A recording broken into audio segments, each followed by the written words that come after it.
Hello, everyone. Welcome to Overtime. Just 10 days ago, the chances of the U.S. defaulting on its debt was estimated at 10%. As of today, the J.P. Morgan and Bloomberg have each estimated a 25% and rapidly rising chance of default. It's also being reported that the U.S. may, in fact, no longer be able to avoid a technical default, being that it takes 24 hours to write a bill, 72 hours to, quote, review it.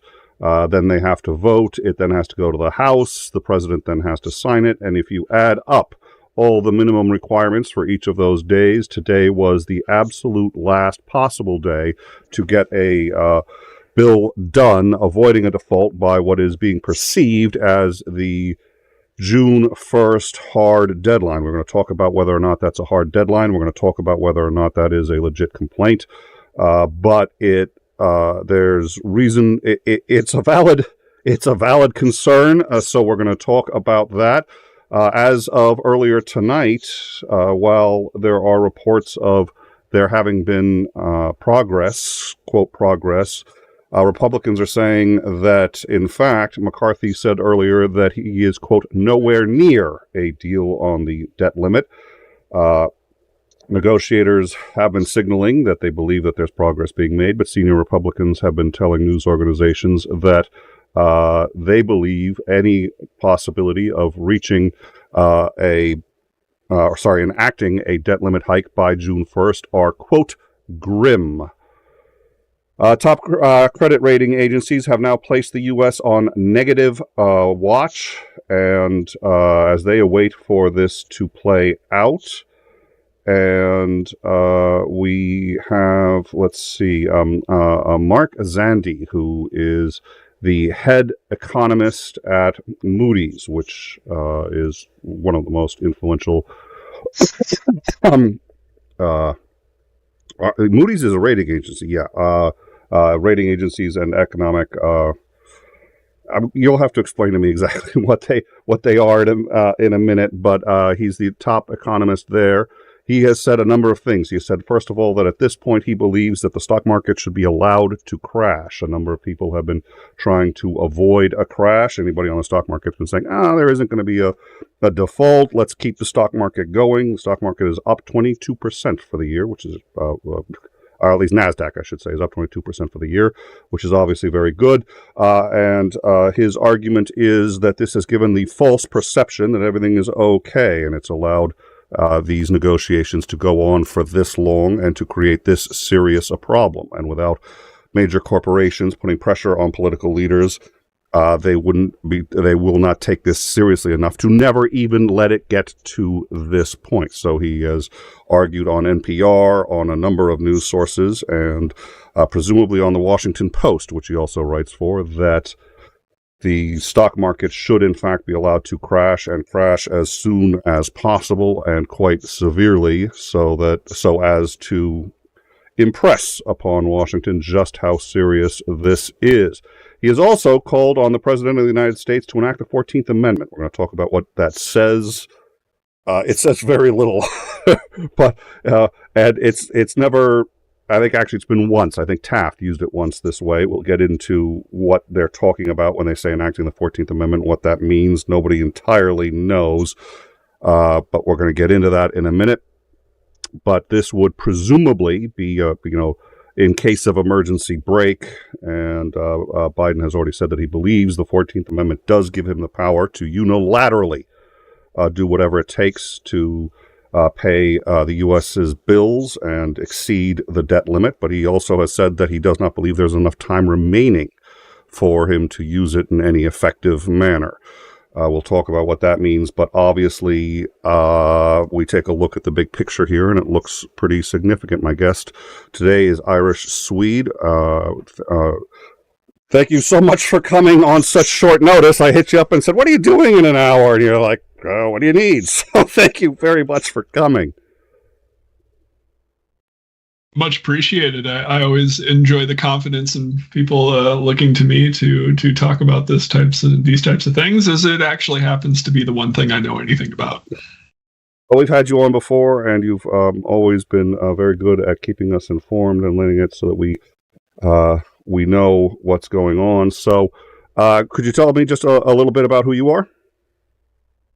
Yeah, I'm roughly one of those old crusty economists now. I've been in this business for about 20 years, just over 20 years since I got out of my undergraduate, and I've kind of been in the same type of role for that entire period. And generally, as a general economist, and now working towards the title of chief economist for a very large independent broker-dealer and venture capital private equity firm.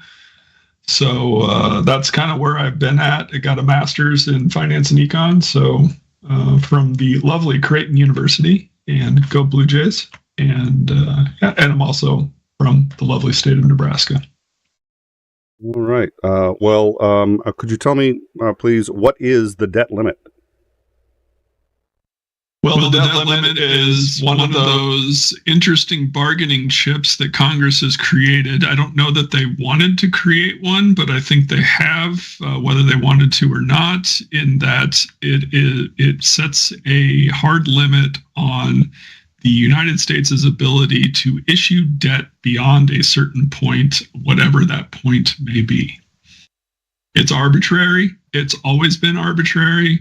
There's no forecasting. There's no CPI adjustment. There's no, ability to do it except through congressional action to raise it. So in times like we noticed in 2020 with the pandemic and the necessary application of stimulus funds to the American public, that created a whole lot of, public debt, as it should. Most Keynesian theorists would say that this is the perfect example of when government intervention is necessary. It doesn't get much more like ideal as far as a descriptor that's concerned. And so, they had to go through Congress to raise the debt limit each time for all those spending packages. I think all three of those, even the Democrat-controlled Congresses were like, yep, we're going to raise it, no problem. We got to get these stimulus packages to the people. Whether or not you believe those stimulus packages were correct or not, that's what happened. And so, and then on the other side, it's become a bargaining chip to cut programs and to basically take the eye off whatever, or take the eye off of whatever they don't want the public eye on, and keep them enthralled with this circus. So it's not adjusted for a lot of things.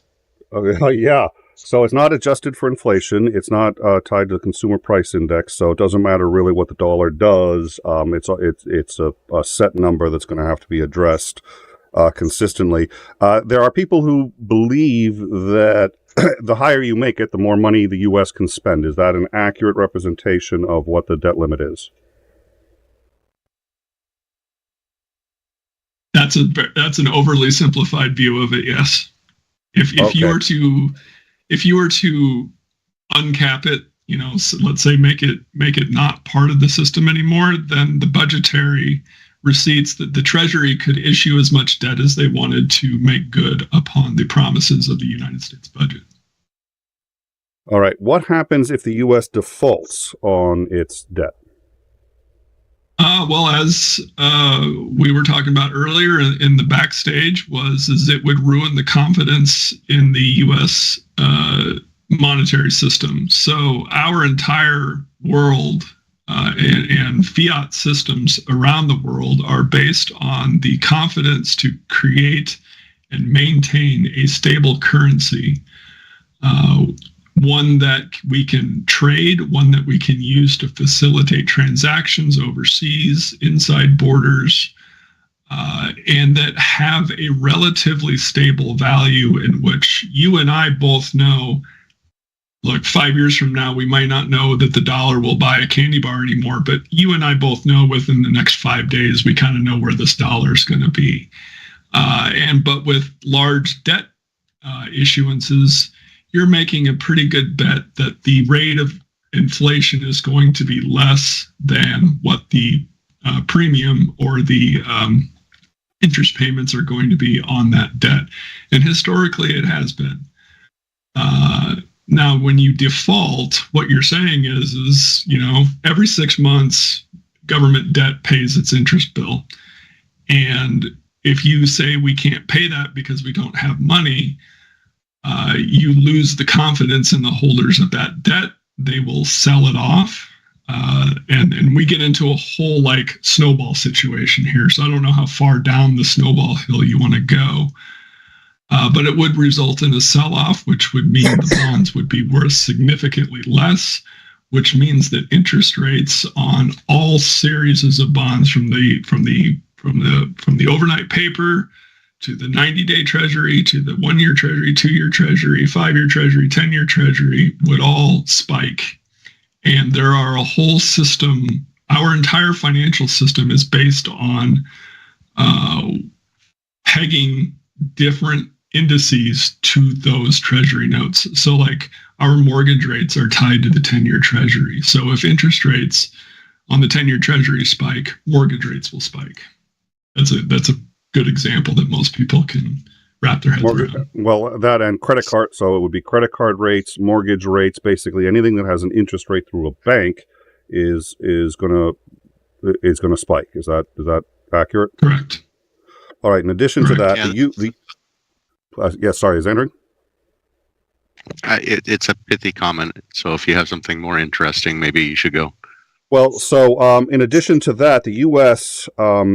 Constantly.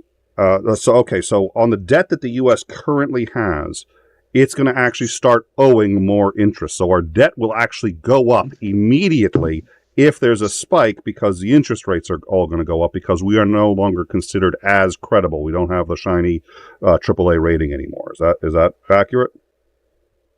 We will have to, as risk goes up, so does the premium needed to maintain your validity in issuing debt. So, companies that don't have very good credit need to pay upwards of 8-9% interest on their debt today.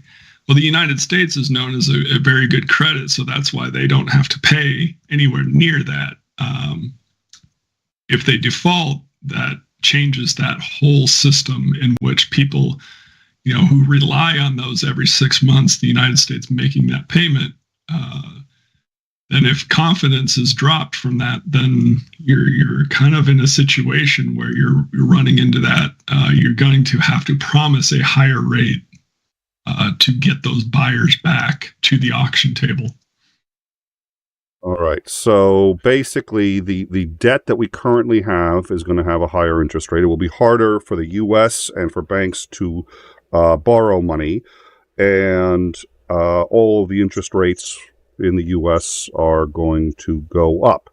PBS did an analysis of this. They also said that they anticipated that at a minimum, just on a technical default, you would see the unemployment rate double, and that the U.S. would essentially be put into a recession almost immediately. Now, that's notwithstanding the fact that a recession is how many quarters of negative growth or months of negative growth? It's usually like the technical definition is usually 2 quarters of negative growth, but what people don't realize is that if you read more into the paragraph in economics textbooks, they said it's also accompanied by a slowing of, or growth in unemployment, some other factors. But the full-on technical definition that people stick to is the 2 quarters of negative growth. Okay, so without there having been 2 quarters yet, it seems like you couldn't maybe technically say it, but this was a nice thing by PBS. I'll try to link it that talks about what they think is going to happen. But we're basically talking instant recession, doubling of the unemployment rate, significant spike in interest rates, which I assume is also going to affect prices. We're going to see, I would assume, inflation. We would see difficulties at like grocery stores and stuff. I mean, is that all what we're talking about? Well, the long-term aspect of this is looking at corporations. Most corporations carry variable rate debt. And in this environment, luckily, a lot of them have purchased caps on their debt. When I say variable rate debt, what I mean is it's sensitive to some marker, the 10-year Treasury, the 5-year Treasury, and as that moves, so does the interest that they owe. If interest rates go down, they owe less. If interest rates go up, they owe more. Now, a lot of them have bought caps, so that more ends at some point, whether it's already reached that point or not. That's each individual corporation's debts issue. So if they don't have caps, and a lot of them don't, so I would venture a guess right now that roughly what I see is about a third of the corporate debt that I see. Now, may not be a great representation of the whole market as a whole, but a third of it doesn't have any caps at all. And so imagine the amount of interest expense growth, and then that impacts hiring decisions, it impacts workforce decisions, paring down efficiency, automation. You're going to see a whole wave, mostly negative, some positives in the long run could come out of this, but it's going to be very painful. And those that feel the most pain will be within the bottom quartile or quintile of wage earners. We've talked about this also possibly affecting Social Security benefits, anybody who's on disability, Medicare, Medicaid. These are part of the government bills. Is that going to be affected, do you think? It could be. I'm not necessarily fully certain on how quickly this would affect that. Now, the first is usually when the checks go out for Social Security, and if those bills can be paid. So let's say they were wrong and they'll actually run out of money on June 5th. The way that the checking goes, that would be paid. Now, if they can get all that figured out by the 1st of July, then most people won't notice much of a blip because their checks have come in through the 1st of June. If we run out on May 31st, it could have a severe impact, especially through the VA, Social Security, and any other system that requires, government revenue. As an economist, how important would you say it is for the United States specifically? It's probably got different levels of importance for different country, although probably any modern industrialized nation, it's important. But for the U.S. specifically, how important is it, that the U.S.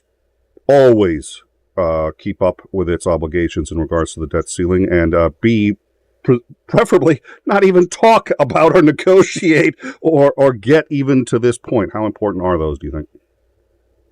I would say it ranks right up there with breathing and water for the regular human. It boils down to the point of, is the government willing to do what it needs to do to make good on the promises that it has? And, you mentioned the 14th Amendment, which basically goes in and says all debts are good, no matter what, and we'll make good on them no matter what. So, some people, and I guess there's a pretty good claim that through the 14th Amendment, you could say there is no technical way the United States could default, because they would just enact the 14th to say all debts are good and we'll make our interest payments whether we, no matter how we have to do it. And the debt limit itself, therefore, would be unconstitutional. That's the way I understand it. I'm not a lawyer, nor am I a constitutional lawyer, so I could be wrong in my interpretation of what, a lot of the talking heads have come out and saying. But long story short, if we have to take that route, it's going to be seen as a power run through the executive branch, which does erode some confidence in our system, because a lot of what people look to the United States as is this great experiment, as we've called it for a couple hundred years, is that we have this respect of power between the branches. Now, corruption and politics aside, it's kind of how the rest of the world views us. And if you have anything that breaks that or destabilizes that, you could erode some confidence through the international system. And But, long term, you just have to wonder, how much are you going to lend money to a friend of yours that doesn't make good on their promises? And we've got a bunch of friends around the world that we've got a lot of promises to. So the 14th Amendment, this part of the 14th Amendment, if I recall, was put in... Section 4. Yep, thank you. Section 4 was put in part because of concerns about, I think it was during Reconstruction, concerns about former Confederate states paying all of their bills. So the language essentially is that the validity of public debt of the United States shall not be questioned. That's all it says. It doesn't give anybody any explicit power or do anything other than saying that we pay all our bills. That's what it says. We pay all our bills. It's a declaration that we pay all our bills. I'm sorry, I was going to run the counter argument to that. So I was going to run the counter argument to using the 14th Amendment to continue paying our bills. Okay, I'd like to hear that in 1 minute. So let me run down the arguments that are being used. There's a couple of arguments being used, and then I'd love to hear your what you've been hearing.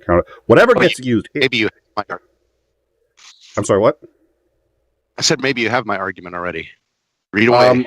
I don't think so. Let's give it a shot. So the idea would be that the executive branch, in its power to enforce the law, would do something that would ensure that all of the debts get paid, because the 14th Amendment says that all of the debts will be paid.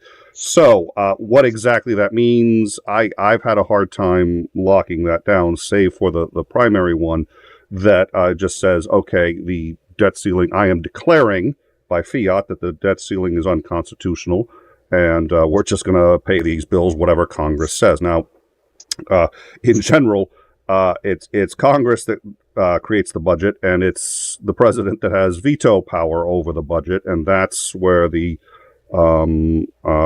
checks and balances and the balance of power lays, so that no one of them can operate without the other. This would essentially eliminate, and we had discussed earlier, sort of the ostensibly what the role of that debt limit. I would say it complicates it. It doesn't eliminate it, because I don't think it takes away the purse strings from Congress, as the Constitution, explicitly says Congress has the purse strings. They still set they still set, and through, pass the budgets. They still set all of that. The only thing the president would be saying here is that thing you passed called the debt limit, I'm just declaring it unconstitutional. Which will immediately go to the courts. It's got another interesting challenge in the courts, which is who is going to sue. Congress itself may be able to sue. There was a previous attempt on the 14th Amendment has only been invoked one other time. I'm spacing when it was. I want to say it was Taft, and I think I have it in my notes somewhere, so I may look at it. But and basically, I think it was Congress that sued, and they said, you don't have standing to sue. You're not an aggrieved party. And if Biden is paying the bills, it's hard to say who's the aggrieved party that has standing. Nonetheless, there's going to be a lot of lawsuits. So we're going to see. Andrew, what are your thoughts?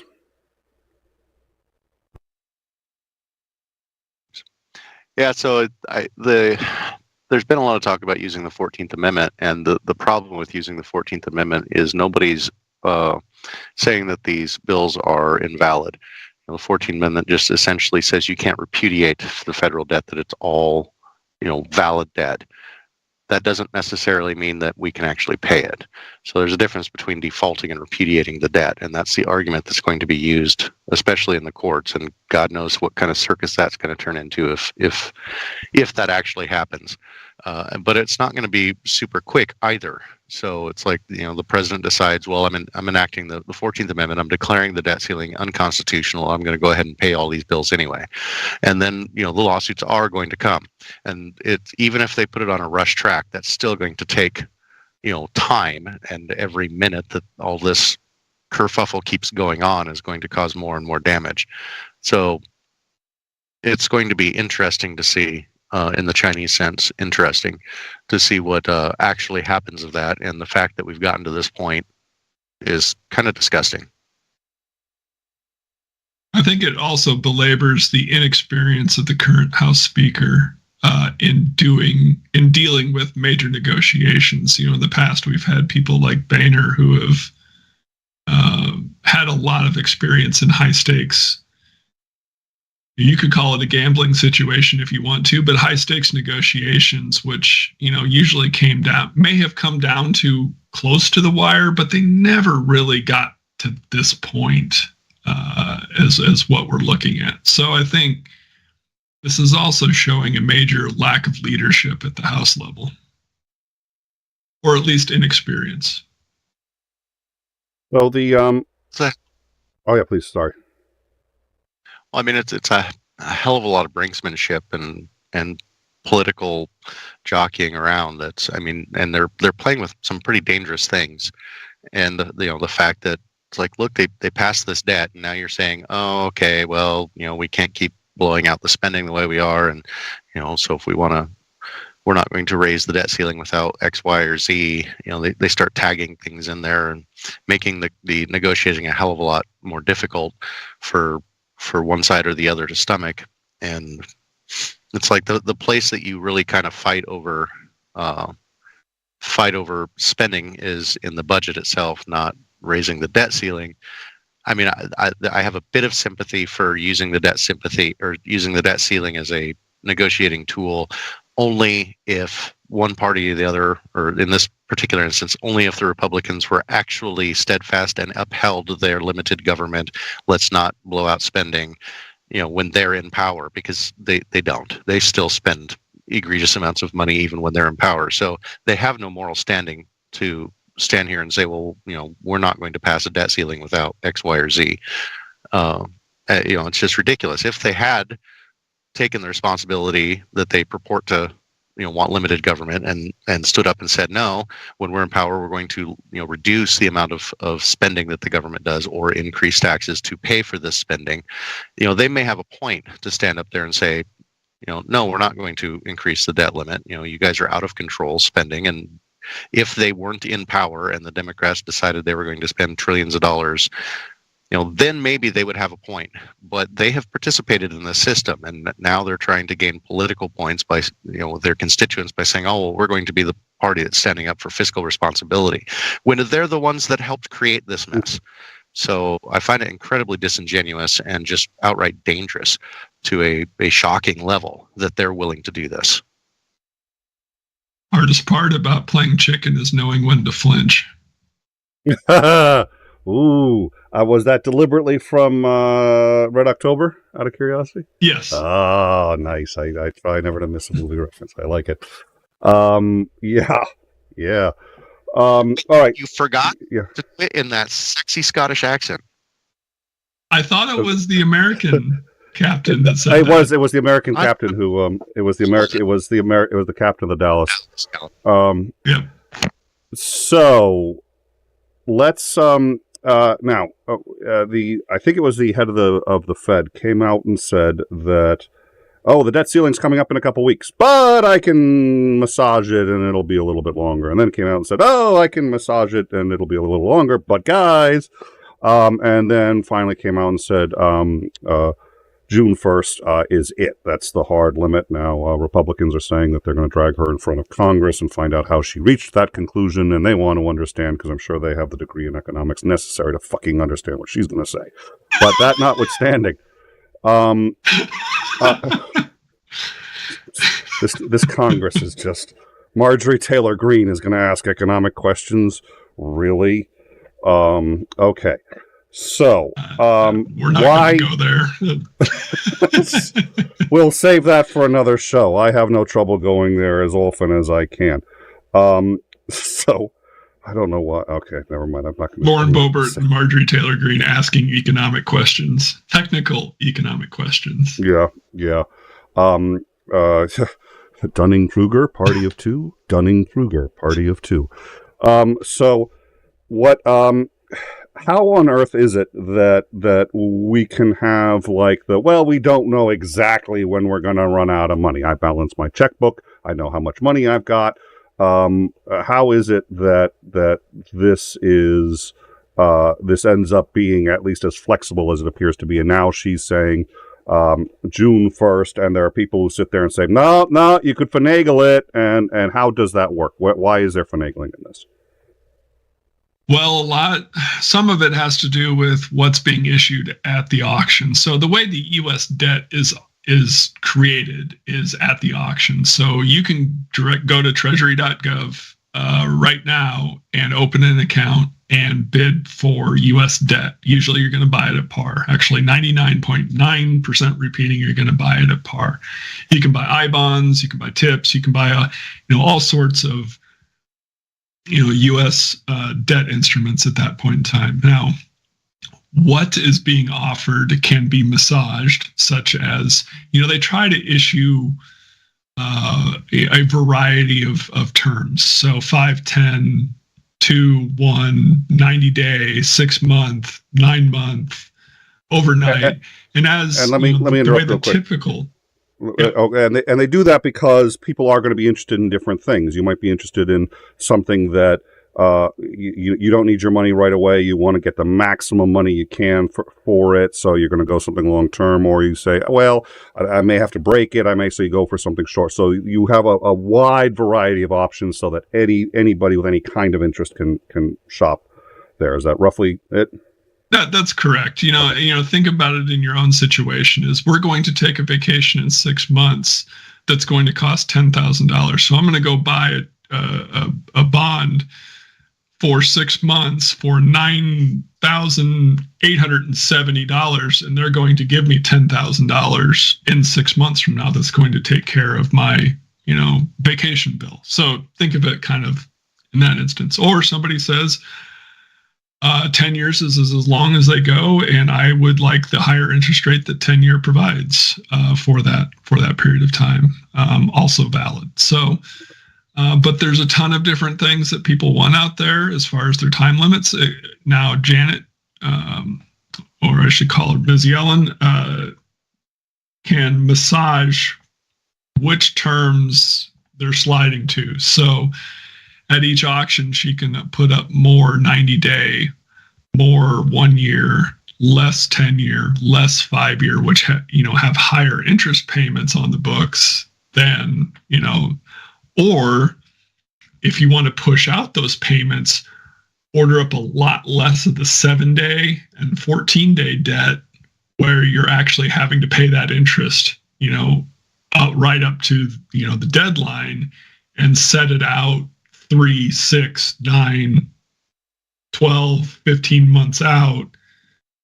So you can finagle the numbers that way. You can't do it that much, but maybe you can buy a week, 2 weeks from it. And that's kind of why you saw what she was saying was we're looking at this as a date, but it could be plus or minus 2 weeks, depending on how we issue debt and issue short-term debt. Whether we issue more or less. So there's some tricks that can be played within the Treasury Department that way. It's all very short-term fix, very short-term fix. So that's essentially how you can do that. It's not a lot of, we can wait a week to pay this bill over here. Usually not how that works. You can probably come up with a few things here and there that you could put on your accounts payable for an extra week, but you're not going to get much out of that. Most of where you're going to find your immediate savings is through the Treasury auction and which timeline of securities are being sold. Do you think her estimation of keeping in mind that I'm aware you have not gone through the U.S. budget line by line. I don't know what kind of economist I brought the fuck on, but okay, fine. How much do you? About that. You need to get the absolute highest, biggest experts. I can't believe that we don't have somebody who's gone through the federal budget line by line and knows it like the back of their right. That is. Hey, listen. We had the second highest ranking retired general in the U.S. military, the former NATO Supreme Commander, all ground force. I mean, we should. What's going on? We're no, it's listen. Yes, I'm very upset that you don't have Janet Yellen herself here explaining this to us. Listen, I called her, or at least her Nobel Prize winning husband, who wrote Market for Lemons. Yeah, he was our second. He was our backup. But I called her, and she returned my call, which was awfully nice. And she said, "Are you the Nick Suter that?" I said, "Oh, I gotta go." Boom. So she had heard of me, which was, I guess, okay. Yeah, she thought I was here. I was like, I'm not facing that guy. He plays too good of an economist on YouTube. Yeah. I'm not an economist, but I play a damn good one on YouTube. Yeah, well, like I said, I play one in fiction. So, what is your estimate to? She has basically said that this is a hard line, and it is being called a hard line January 1st. What you said here suggests to me that it's impossible to know for sure, but she may have enough insight to be pretty confident in that, or maybe she's just trying to say, listen, we need to push. She has said, too, it seems like there might be different kinds of defaults on different days after that. So how confident do you think we should be in that as a hard line? As we get closer to where the budget, shortfall hits, the number of games that can be played by the Treasury Department themselves to play with, how much interest is going out the door on the short term, gets less and less and less. Right now, they're playing with 3-day, 2-day, and overnight debt. That's their only tools left. They have no more 7-day paper. They have no more 14-day paper to play with. And the differences in interest rates between those instruments is incredibly small. It's enough to make people, move between those two time frames, but it's not enough to give us another day on the whole U.S. budget. Well, and I have to say, and I am interested in getting Xander's opinion on this in a minute. I got one more major question I want to ask, and then I want to head over to Xander a bit. But I have to say, the fact that we keep doing this and it keeps getting closer and closer. I mean, this is brinksmanship, and it's like if you don't stop it, at some point somebody's going to drive off the cliff. And we're closer than we've ever been, which is closer than last year was the previous record of the closest we've ever been, and then the year before that. At some point, we're going to drive off the cliff if it's not this year. It's hard to imagine it getting any worse and us not driving off the cliff. But let's see. Mark Zandi called. Now, he was the head economist at Moody's, and he has said that so obviously people in the stock market their job is to get the stock market to go up as high as possible. That's how they make the most money. If you're a broker or a trader, you tend to make money whether it goes up or down in many cases, but everybody really wants it to go up. That's where they're going to be making the most money. And when this happens, the first thing that they do is try to calm investors and say, look, it's nothing to worry about. Everything's going to be fine. And his argument is they've been doing too much of that, and now they have to stop doing that, and they have to let the market crash. Now, there are triggers in place, so we should probably talk about that. But my first question is, do you buy that argument that Wall Street is now almost culpable just by, not letting there be consequences to this kind of reckless behavior, and that maybe that is what they should be doing? That aside, the fact that he's said it has to, you had said confidence, right? If somebody from Moody's who works for the Washington Post, who's been going on NPR saying, we need to let the market crash, and we need to have it crash now. If he does that, that could trigger a crash, I would think. So what are your thoughts on this? Sounds like he's got a lot in cash waiting for the next downturn. Well, he's been investing in gold. I want to see his. What? I said, no, say it isn't so. Somebody possibly be manipulating the market for their own gain. That can't happen.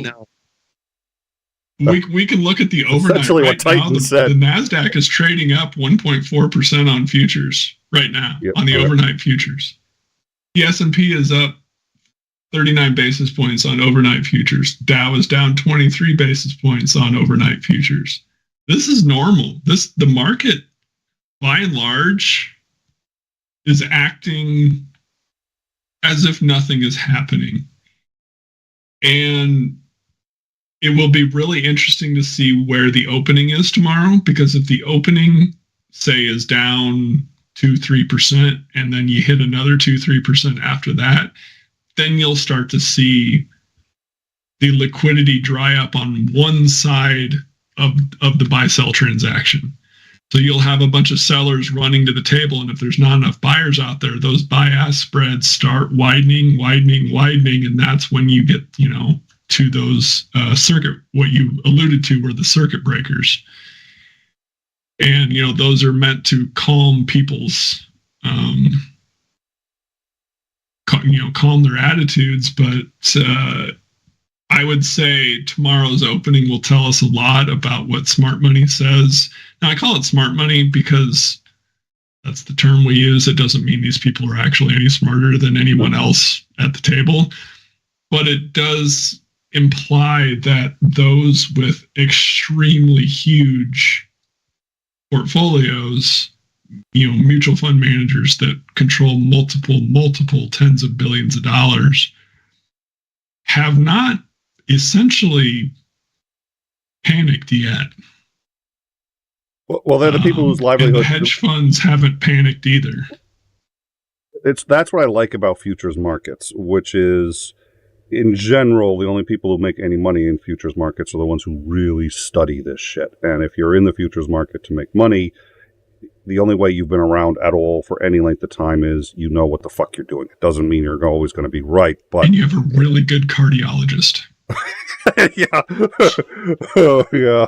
So I put a lot of stock, no pun intended, in the futures markets because those are the people who are making their living at making these predictions, and they do from time to time get wiped out. But it's for me, it's 85% of them lose everything. Oh wow! I did know it was. I knew it was at least 50%. I did not realize it was 85%. Wow. That was what made everybody so concerned about Hillary in Whitewater, which was she was one of the few human beings who ever really did make money in a futures market. They're like, that's odd.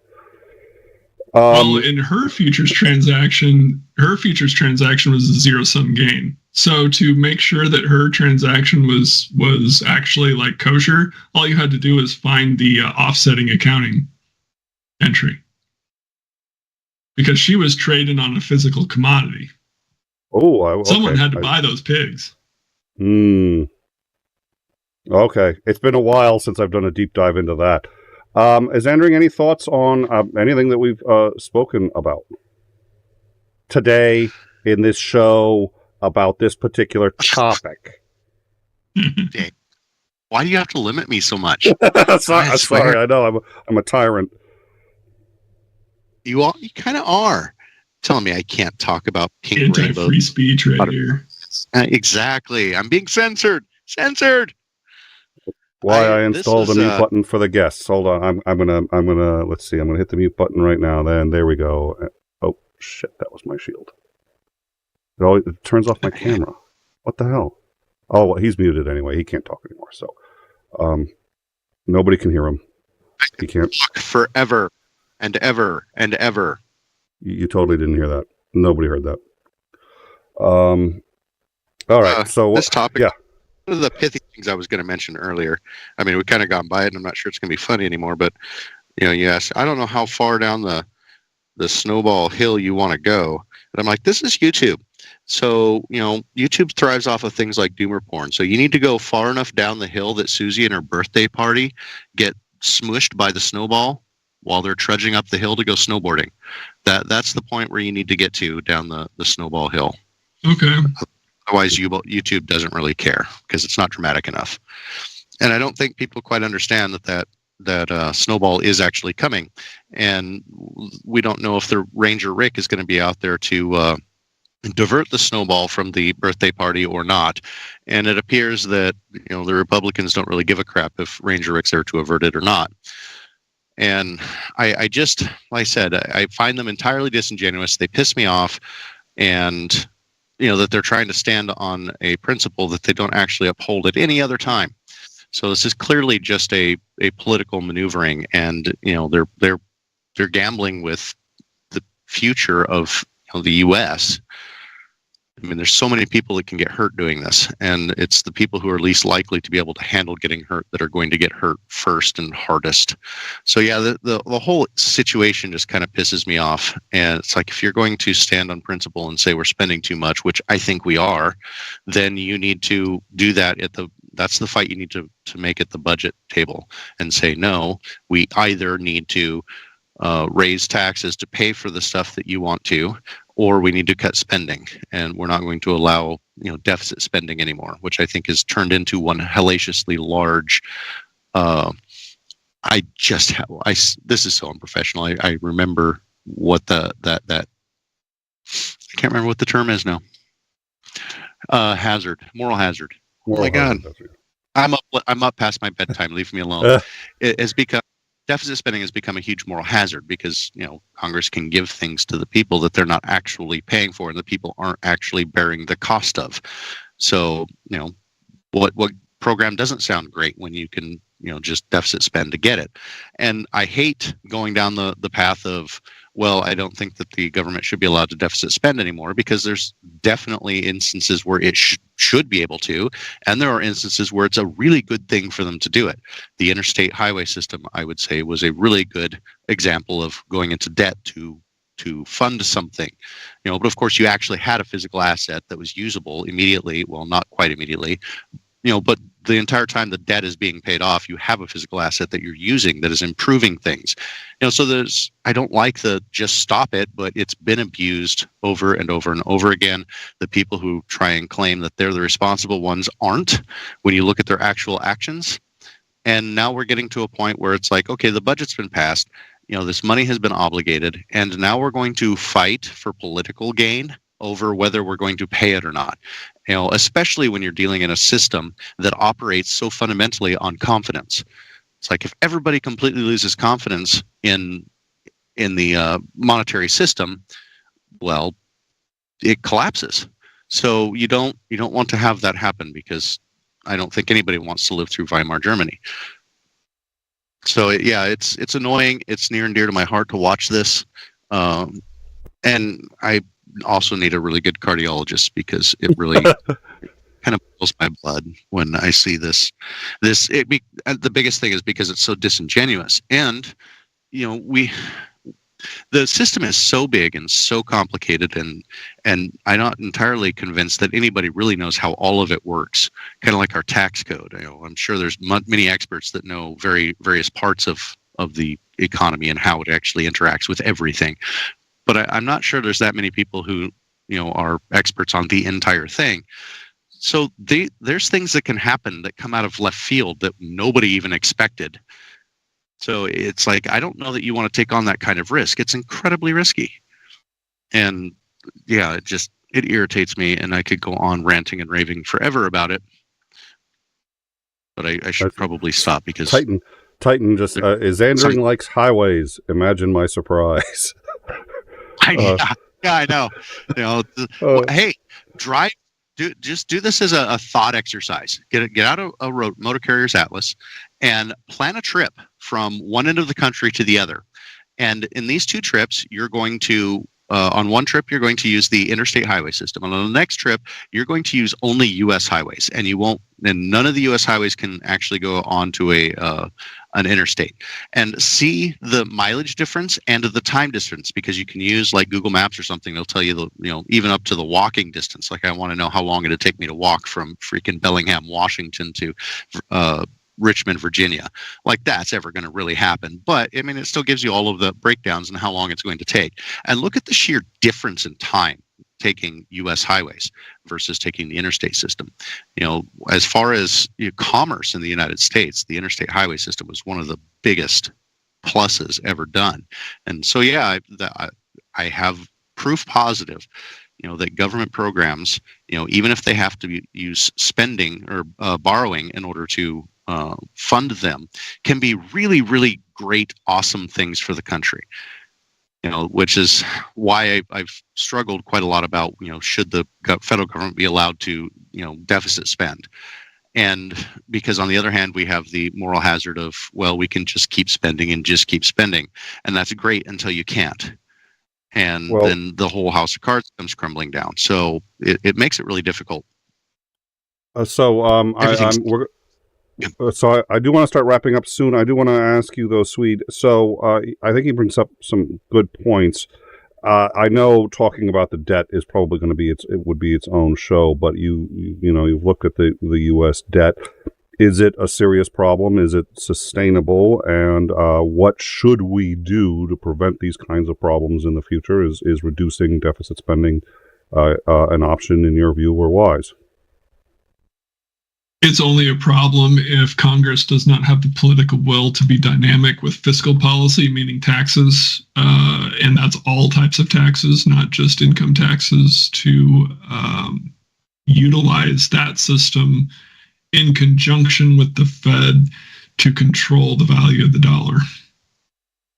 If Congress has no will to be dynamic with their tax policy, which they need to be, then it might be a problem. It's a lot less likely to be a problem than you typically think. A lot of the spending that the United States does has returns on investment that the private sector could only dream of.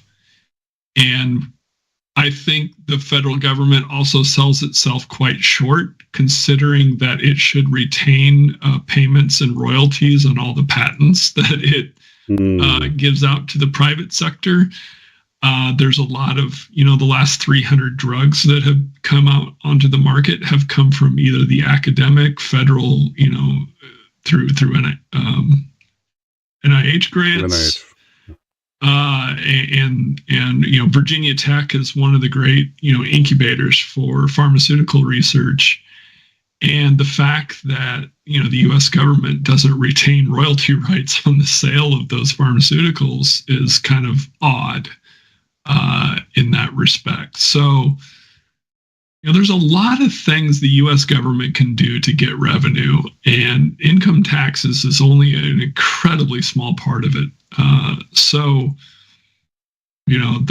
There's a lot that can be done. The debt itself, I don't think is a problem. I think the problem lay with the political will to actually do anything that needs to be done within fiscal policy. All right. So for those of you just joining us, there's a lot going on regarding the debt ceiling. There's been talk of Biden invoking the 14th Amendment to essentially say that the debt ceiling is not constitutional, and to just ignore it. There is talk of the fact that we may already have passed the deadline for being able to stop a default, given that it takes a minimum of 72 hours for Congress to go over a bill, 24 hours to write the bill, 24 hours to vote on it. Then it's got to go that's just for the House. Then it's got to go to the Senate. Then it's got to go to the President. All this has to get done by June 1st. So the thinking is it's probably today was in fact the final deadline for actually preventing a default. That is at least one thing we're hearing. We've heard also that maybe the stock market should have a crash, and this would get people off their asses to solve this problem. And we've discussed all that. I'm not going to go back over it, but there is so much going on over the debt ceiling, and at this point so many claims, and it's such a serious issue, we decided would go and give you this primer right now. All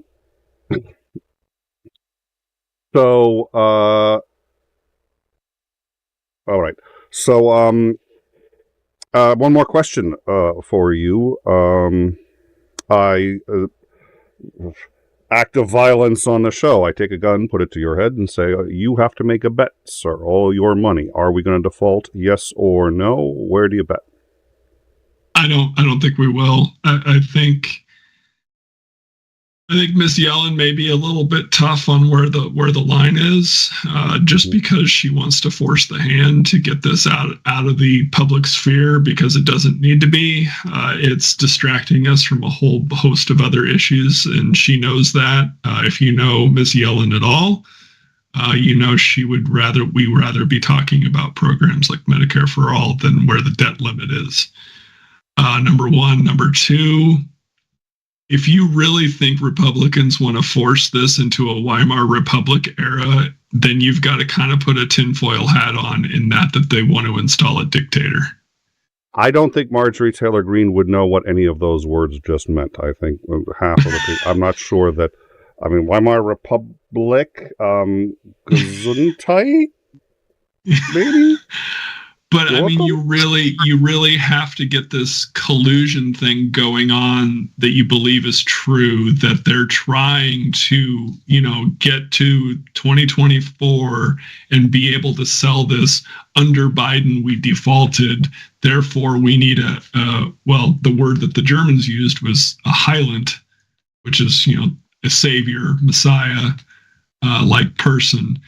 And, somebody just happened to announce today that they would probably throw up on a pedestal for that type of position. I don't know that I'm ready to put the tinfoil hat on yet. If we get there, in 3 weeks, I might start thinking that it's plausible. But I think the long story short, I don't think we will. I Come heard to the tin side. Yeah. We have great cookies. Well, I heard that he who shall not be named tried to announce today, but I guess the internet and Twitter and various microphone things just revolted at the very notion of it. Either that or the best meme. The best meme I saw today was a repurposing of the movie poster for Failure to Launch with Elon wheeling he who shall not be named. Yeah, there's been a few of those. I think our producer's been moonlighting at Twitter is what I think. But at any rate, well, thank you very much for joining us. I hope that clarifies things for people. I feel like I understand it better. I know it was very short notice, and so thank you for showing up. Is there where can people find you? People can find me on Twitter at @Swede_Irish, on TikTok, where I am detailing my journey back from double heart surgery back into running. I am at Irish Swede, all one word. And then you can find this weekend through my Twitter the links to my fundraiser this weekend for the John Ritter Foundation. I'll be streaming on Twitch and playing games and stuff. So. Awesome. All right. Well, and you've been on quite a journey. I think it would be interesting to have you back on, maybe for a downtime or something, and discuss that, because it was quite a journey, and I know that there was a good chunk of time that it really seemed like that was the last you were going to get, and I'm very glad that I got a new lease on life. Yes, and I'm sir. Happy for it. So thank you again for joining us. On tomorrow, we're going to have downtime as Andring, Lance, and I. We're going to be shooting the shit for a couple of hours downtime. That is going to be on the Overtime channel, our sister channel. Tomorrow, 9:30 p.m. Eastern, because Lance only likes to start things on the half hour. I have no idea why that is.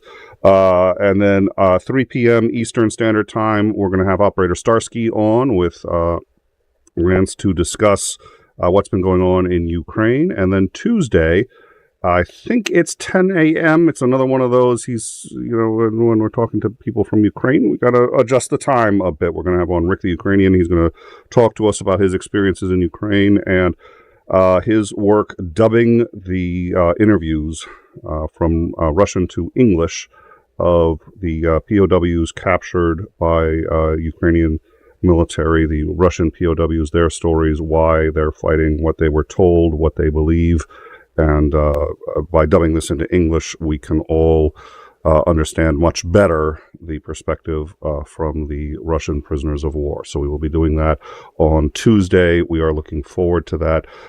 Thank you guys so much. If you like what we do, please share, pass it along. It really helps us out a lot and helps us to bring you shows like this. Thank you very much, Swede, for coming today. Again, short notice, and you really came for us, and I sincerely appreciate that. As Andrew, good to see you. Thank you all, and look forward to seeing you tomorrow, 9:30 p.m. Eastern for Downtime.